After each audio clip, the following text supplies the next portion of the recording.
Welcome, welcome, welcome, gorgeous souls, to another episode of Live Your Best Life. We are diving into another juicy gateway to joy session, and today this is all about the little things. I think so often it is really easy for us to get caught up in how important the big things are for activating change, for taking us to that place that we're aiming for, to activating that next step. But it's my belief that so often it's the little things. It's the little things that we do. It's the little things that we see. It's the little things that we embody that make a real shift with our emotional well being, with our mental health, with our physical health, with our success in life, our success in business. So often I have seen evidence again and again and again that the little things really are the big things. So, what I would love to chat with you today about is how mapping out like healthy habits are really fundamental for us starting the day in the way that we desire and actually shifting our day if it goes a little bit wonky and setting ourselves up for success and for momentum. I really believe that how we start our day makes a big difference. I also believe if our day goes a bit wrong, it's okay because we can just start our day again and then we can start it again. And actually, every day is a new day.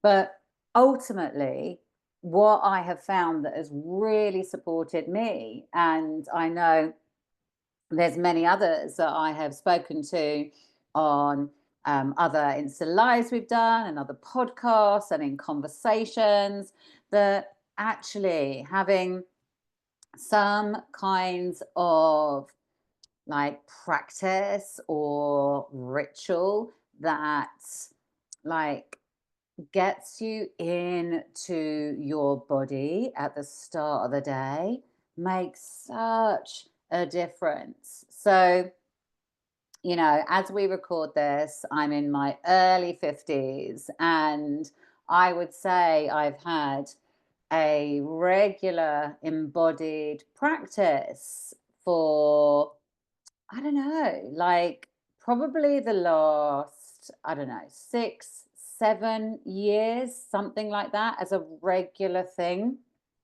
So it's come to me quite late in my life. And that's not to say that I didn't have other practices and habits that were supporting me, but in terms of that, like that morning ritual, if you like, it has come to me, mid 40s, something like that, maybe even later 40s. Like you lose track of time, right? But what I do know now is these things are really ground in. And there's a few things that I'd love to share about what I think is important in this how we start our day. So there's a ton of different beliefs and thoughts around starting the day. So probably lots of people have heard of the 5 a.m. club and all this kind of thing. And yes, for me, getting up earlier has supported me, particularly when my kids are younger. So I probably have been doing this practice longer than I realized because like they're 17 and 19 now. So I'm talking about getting up before like they would be getting up. So I just had a little bit of time and space for me. And I've listened to different thoughts in different circles and heard different viewpoints on what the right thing, I'm doing that in inverted commas, the right thing to do is. And it's my belief that the right thing to do is what fits in with you and your lifestyle and your family and all the things that are going on for you. So it's not about you've got to do all these things for this length of time. Like that definitely was suggested to me at one point in my kind of spiritual and well-being learning. And I don't think it's true. And also all it does is it sets you up for failure because it's following somebody else's pattern, someone else's formula, someone else's blueprint, if you like. And they are not you and they are not living your lives and they're not in your shoes and your situation. So I think it's really, really key to choose what supports you, what you actually like, and what fits in with your lifestyle. So the thing that I have learned and understood and I know works for me around like how you start your day is when we're waking up, we're in that kind of readiness to like dial into how we want the day to look and feel. So getting up and diving straight in our phone, we are putting ourselves in a potential kind of cortisol spike because instead of like feeling into the day and allowing ourselves to like set the intention of how it wants to be and how we want to feel and what's going to support us as we do that, we can end up like having a cortisol spike looking at news or like seeing how many emails we've received and all these things. And then of course that just is not good for our mental health and well-being. And then it's not great for um our very busy creative minds, which can get caught then and stuck in lots of different negative loop patterns. So it and these things, right, I catch myself falling into them because phones are just they're there all the time, aren't they? So all these things are a practice, but it's so key to like not get up and dive into the phone, to get up like at a pace that feels good for you and choosing the things that might support you. Now that could look like many different things. So maybe it's just waking up and taking some deep grounding breaths. Maybe it's going to make yourself a cup of tea and just sitting and drinking and enjoying that cup of tea. Maybe it is listening to a meditation. Maybe it's doing some gentle stretches. Like finding the thing that works for you is really key because then you're much more likely to do it again. If you try and force things which you know that you don't particularly enjoy, odds are you probably won't repeat them. You probably won't do them again. So finding your thing is like really, really key.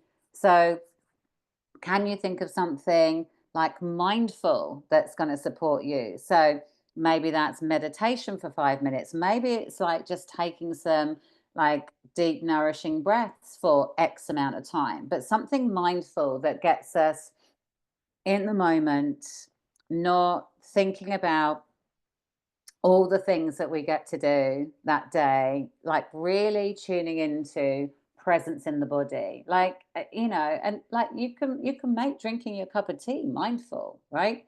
Just like feel the cup, feel the texture of the cup, like feel the warmth from the cup. Like notice the liquid. So often we just do things by default. So the noticing is really, really key. Can you move your body? I think any kind of movement, definitely I've noticed this as I've got older, any kind of movement is super, super helpful, So like a gentle stretch, if you want some big energy, like have a dance, but can you move?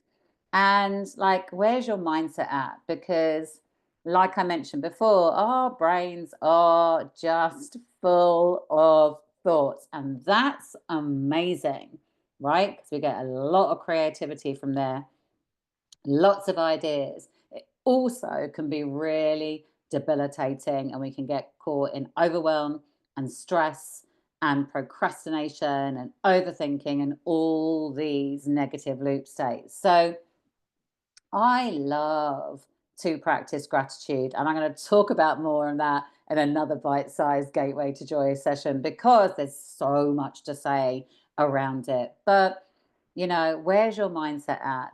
Like, what are your thoughts? So maybe you need to affirm some things about how you get to feel that day, or maybe you get to write some things that you feel grateful for. So tuning into how we want our thoughts to be playing out is like a really great starting point for our day. And if it's affirmations that are your jam, like just keep them simple, and with gratitude, it doesn't have to be all singing or dancing. We can be grateful for our cozy beds, grateful for the air we breathe. So often the simple things, like they're not simplistic in what they deliver, but they're oh so powerful. So I would love you to just like reflect on what we've covered. Think about how you start your day. Like, what does your day start like? What does it look like for you?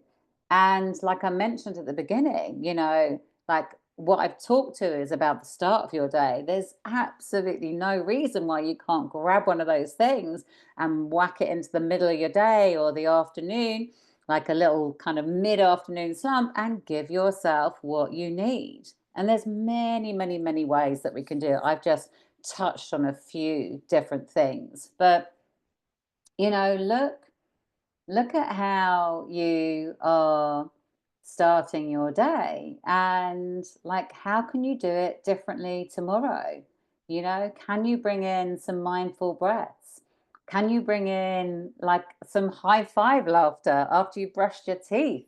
Bring in some laughter yoga to really lower that cortisol and spike your endorphins instead. Let those juicy, happy hormones ripple through your body. So, yeah, see what feels like a great invitation for you. And always the benchmark and always the guidance with this is, does it put a smile on your face? If it puts a smile on your face, you are much more likely to do it again. So an invitation. How can you start your day differently tomorrow? How does it get to look and feel when you're being intentional? It really is the little things that make a huge impact on our world. The little things are part of the gateway to joy. Joy is there in so many different iterations. We're often so busy, we don't take the time to notice. You know, the more we dance with joy, the more she dances with us. So invite her in, you know, and notice her in the little things, because the little things really are the big ones. Okay. It has been my absolute pleasure to share this episode with you today. I would love to hear your biggest takeaways. And if this is something that you find tricky, I recommend downloading my free download in the show notes, 5 quick and juicy joy hacks, because they will speak to some of these things. And, they may be ones you can do in the middle of the day, but absolutely there's some you can do at the start of the day. So have a little look on there and see if you get some inspiration to start opening that portal, that gateway to joy, so you can dive on in. So, my darling ones, this has been Live Your Best Laugh once again. I hope you have loved it as much as I have shared it. And I look forward to seeing you on the next episode. Mwah. Lots of love, my darling ones.